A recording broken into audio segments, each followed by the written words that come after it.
Welcome back, Econ students. It's Dr. Daniel, the Econ Lady. We're going to continue talking about the marginal propensity to consume and its impact on the economy.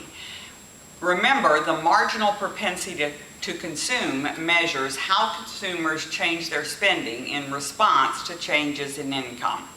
And as it turns out, the individual decisions of consumers can have a big impact on the economy as a whole. Because one person's spending is another person's income. If consumers go out to eat in restaurants, then they create jobs for waiters and cooks in restaurants. If they choose not to go out to eat, then those waiters and cooks don't have jobs. If consumers decide to go to the mall and do a lot of shopping, then the stores in the mall need a lot of employees. And those people have jobs with incomes and money to spend, and that generates economic activity for the economy as a whole. If consumers decide not to go to the mall and shop and not to spend money and to save more, then some people at the mall are going to lose their jobs, their incomes will fall, their spending will decrease, they won't be able to go out to eat, and other people will lose their jobs. So one person's spending is another person's income. So the decisions an individual consumer makes can have reverberations throughout the economy. Increases in consumption generate jobs for other people, which increases income. In turn, those people can spend more, which generates jobs for other people, gives them an increase in income, and increases consumption more, and the pattern continues. This is called the multiplier effect.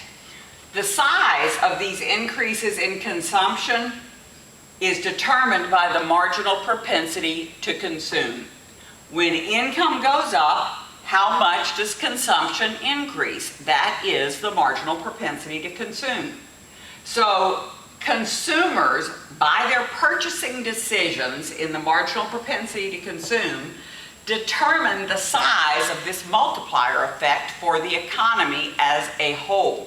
And it can have a huge impact. The marginal propensity to consume determines the size of the multiplier.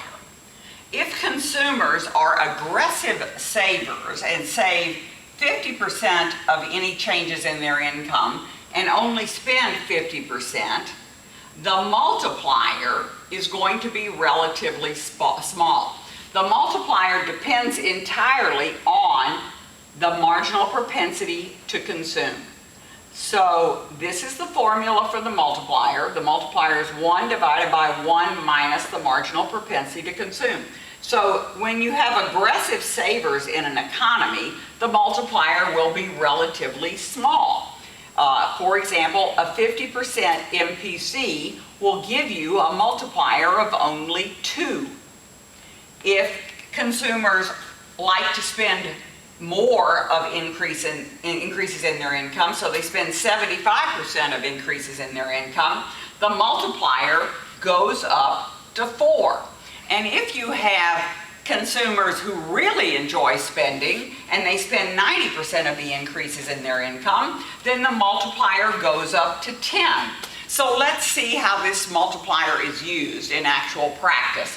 Suppose the government increases government spending by $100 million, and the multiplier in your economy happens to be 4 because of consumer spending patterns.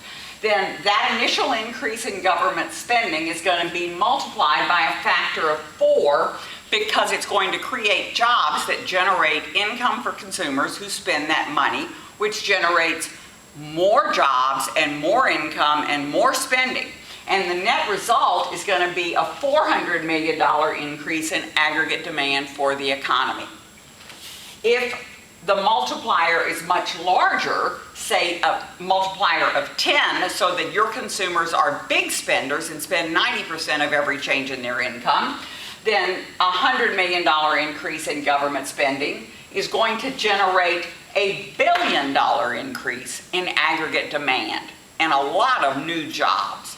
Remember though, the multiplier can also work in reverse, and a decrease in spending leads to a decrease in income. Some people lose their jobs and they cannot consume as much, so consumption drops, which means other people lose their jobs and their consumption drops. So the multiplier effect can be negative. For example, if you have a multiplier of 5 and government spending is reduced by $100 million, you multiply that by a factor of 5 and you will get a decrease in economic activity of $500 million. Aggregate demand will decrease and a lot of people will lose their jobs. So the decisions of individual consumers do have impacts on the economy.